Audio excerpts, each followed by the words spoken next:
The oldest calculator in the world is creating the smartest kids of tomorrow. Abacus? Seems irrelevant in this digital age. We have calculators now. Actually, it's not about replacing calculators.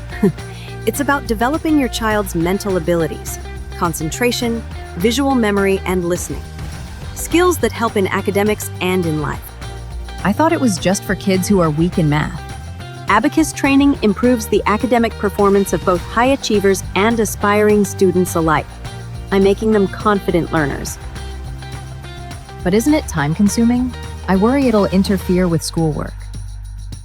The program requires just 3 hours a week, and the gains in focus and mental agility actually help them in academics. So it's not just learning an outdated tool?